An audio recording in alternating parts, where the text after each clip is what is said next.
Барлығына сәлем. Бүгін біз машинаға арналған осындай ыңғайлы жастықша тігетін боламыз. Және матаның ішінде тағы да подклад мата бар. Оның өлшемі тура осы жастықшамен бірдей және ішіне синтепон салынған. Оны осылай жабамыз. Алып салып жууға ыңғайлы болу үшін. Екінші машинаның орындауының арқасына осылай қыстырамыз. Және қосымша жоғар жағына осылай қыстыруға болатын бір бөлігі бар. Өте ыңғайлы жастықша. Осындай жастықшаны сіз тапсырысқа да тіге аласыз. Өзіңіздің жақындарыңызды қуанта аласыз. Ендеше бастайық. Бізге қажетті құралдар. Бізге осындай замш матасы қажет. Одан сізге бір жастықша үшін 50 сантиметрлік мата болса жеткілікті. Екінші синтепон немесе холофайберді алсаңыз болады. Үшінші замок және қосалқы осындай майда бөлшектер. Мен барлығын описание бөліміне өлшемін жазып, сызып қоямын және резинка. Ендеше тігуді бастайық. Видеодағы сызбаны толықтай матаға түсіріп аламыз. Егер астарлы матадан тағы да тігетін болсаңыз, осы сызбаны пайдаланасыз. Ең бірінші біз замокты орнатамыз. Мынау біздің артқы жастықтың бөлігі. Замок осы екі ортада тұратын болады. Осы замок арқылы біз ішін синтепон немесе холофайбермен толтырамыз. Ол үшін осылай түйреп алуымыз қажет.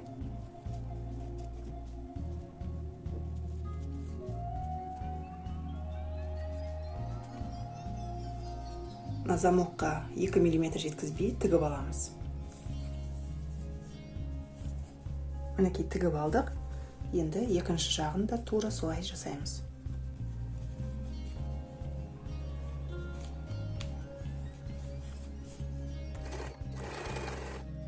Инені түсіреміз, лапканы көтереміз және замокты ар жағына өткіземіз.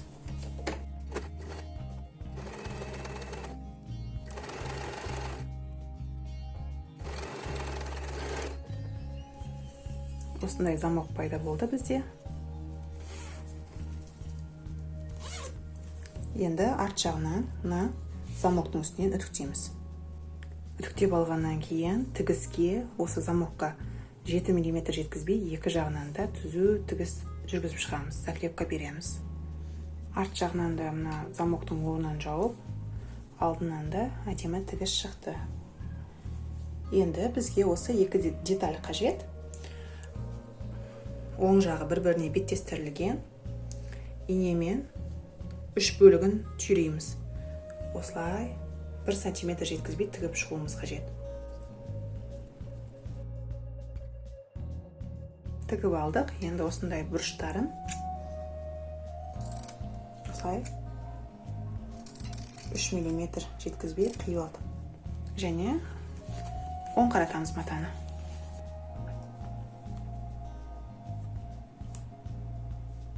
Дайын болған екі детальды ұзынын замоктың жоғар жағына қоямыз.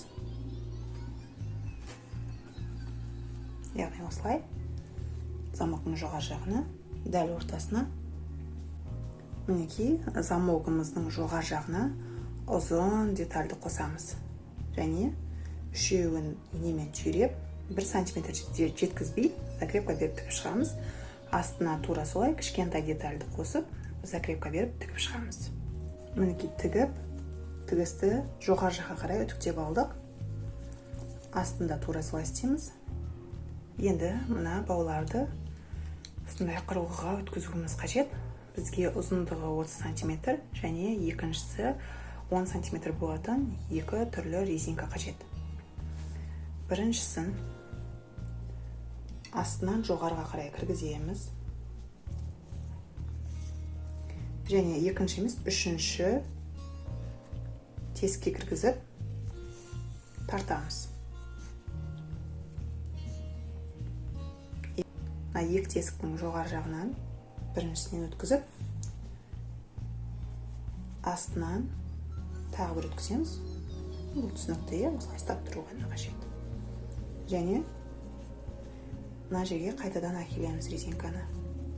жаңағы ортасында қалып қалған бос тесікке кіргізіп, және бірінші резинка кірген тесіктен шығарамыз.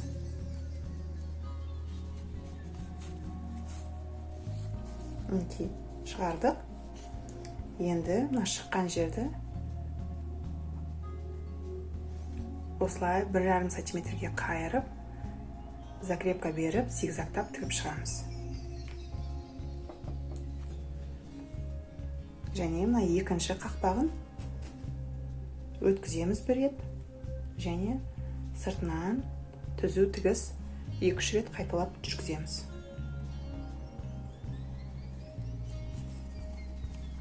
Мінекей осылай тігілді. Және мына жағынан да осылай қосылу керек. Резинканың екі жағын замоктың басы мен соңына тігуіміз қажет. Яғни мына орны дайын тұр. Мына басылған жерге жеткізбей, осылай жауып тігеміз. Біріншісі, мына замоктың біткен жеріне жеткізбей,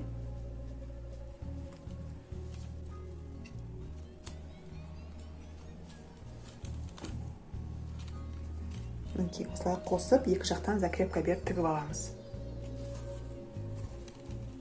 Осылай тігіп алғаннан кейін екі жанын жабамыз. Деталь кішкене ұзын болуы мүмкін, бірақ мына үлкен кең жағынан, жалпақ жағынан бастап тігетін боламыз.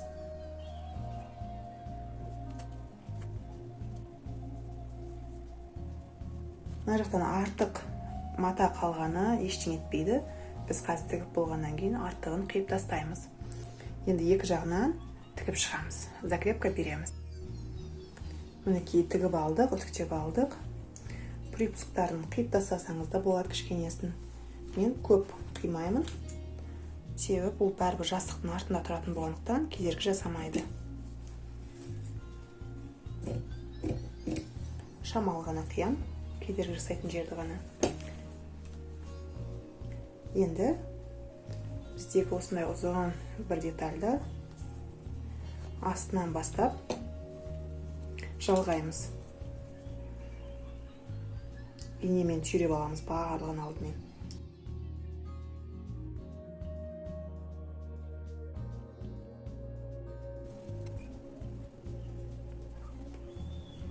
Мінекей соңына келгенде бізде осындай мата артық қалады. Біз тура ортасын табамыз. Осы жерде инемен түйреп аламыз.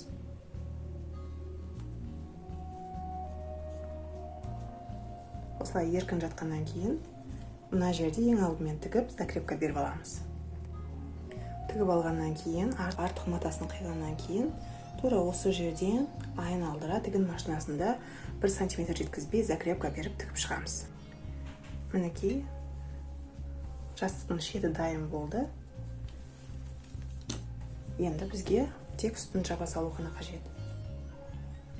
Оны жаппастан бұрын біз мына замокты ашып аламыз. Барлығын ішіне саламыз.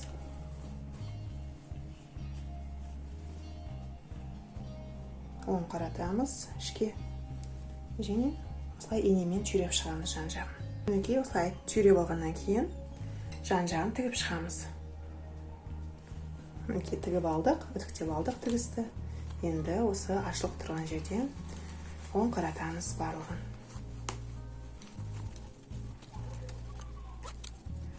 Соңына жақындап қалдық. Бізге қазір осы құрылғыны кіргізу қажет осы астыңғы бөлікке. Және инемен түйреп аламыз. Тігін машинасында тігеміз. Лента липучканы осы детальдің сыртына сызба бойынша қарап тігіп шығамыз. Мінекей, мына жерде 3 мм жеткізбей тігіп шықтым. Арт жағынан осылай көрінеді. Астарлы матадан осы сызба бойынша кішкентай жастықша тігіп аламыз. Ішіне синтепон немесе холофайберді толтырамыз. Тігісті жауып, осы негізгі замш матаның ішіне жастықшаны салып қоямыз. Мінекей біздің жастықшаларымыз да дайын болды. өте ыңғайлы және сапалы тігілген. Жақындарыңызға тігіп қуантыңыз және осындай жасықшаны тапсырысқа тігіп те табысқа шығуға болады. Міндетті түрде тігіп көріңіз. Видео ұнаса лайк басып комментарий жазуды ұмытпаңыз. Келесі кездескенше